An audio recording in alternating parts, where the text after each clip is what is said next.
امیر Timur, جو کہ Timur لنگ کے نام سے بھی مشہور تھا، تیموری سلطنت کا بانی اور ایک تاریخ عالم کا عظیم جنگجو حکمران تھا۔ تیمور ایک ترک قبیلے برلاس سے تعلق رکھتا تھا، جس کا چنگیز خان کے خاندان سے قریبی تعلق تھا۔ تیمور لنگ کا تعلق سمرقند سے تھا۔ وہ سمرقند کے قریب ایک گاؤں کیش میں پیدا ہوا۔ اس کے والدین معمولی درجے کے زمیندار تھے۔ تیمور دریائے جیوں کے شمالی کنارے پر واقع شہر سبز، جس کو کش بھی کہتے ہیں، میں 1336 میں پیدا ہوا۔ یہ علاقہ اس وقت چغتائی سلطنت میں شامل تھا، جو زوال کی منازل طے کر رہی تھی۔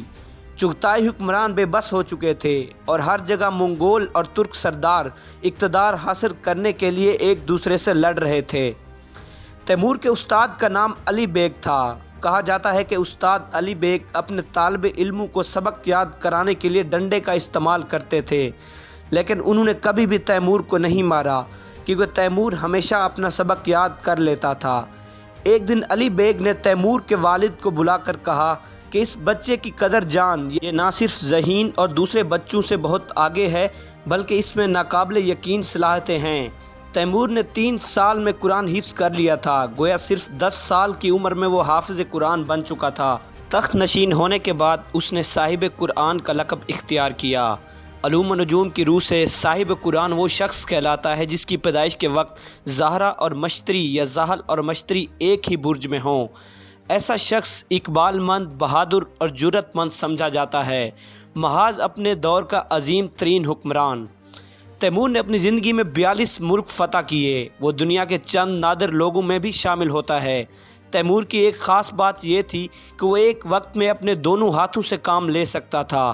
ایک ہاتھ میں تلوار اٹھاتا تھا اور دوسرے ہاتھ میں کلہاڑا۔ تخت نشین ہونے کے بعد تیمور نے ان تمام علاقوں اور ملکوں پر قبضہ کرنا اپنا حق اور مقصد قرار دیا جن پر چنگیز خان کی اولاد حکومت کرتی تھی۔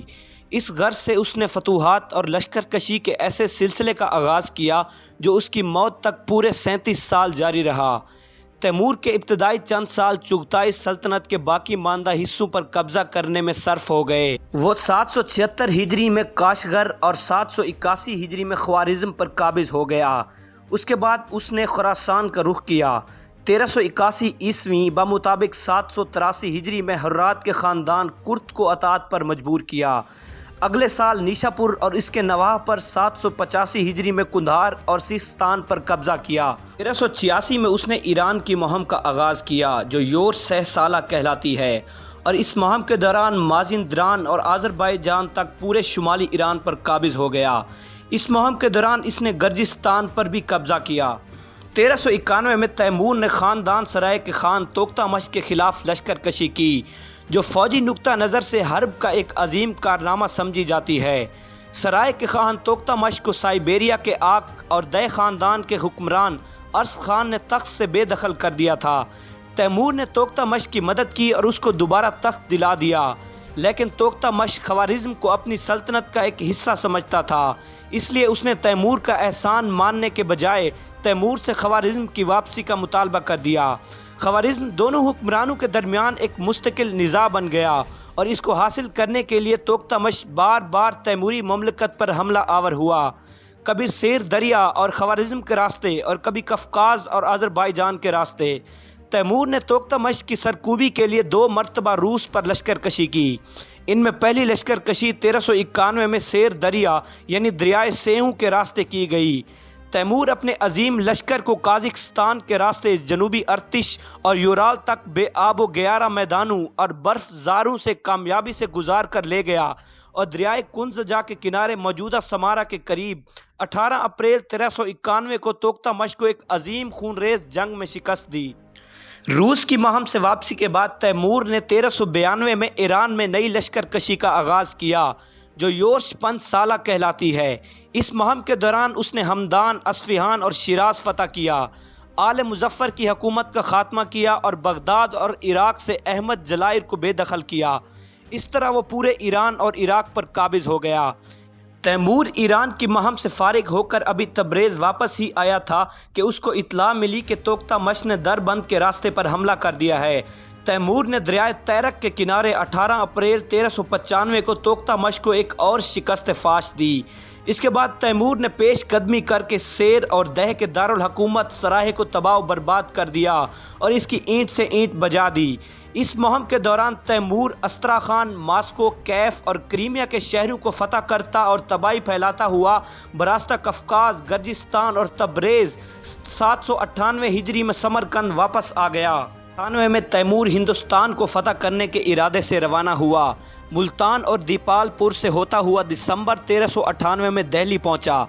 دہلی کو فتح کرنے اور وہاں قتل عام کرنے کے بعد وہ میرٹھ گیا اور وہاں دریائے جمنا کی بالائی وادی میں ہندوؤں کے مقدس مقام ہردوار میں لوگوں کا یہ سمجھ کر قتل عام کیا کہ کافروں کو مار کر ثواب کمایا جا رہا ہے۔ اس جگہ تیمور کو اپنی سلطنت کی مغربی سرحدوں سے تشویشناک خبریں ملی۔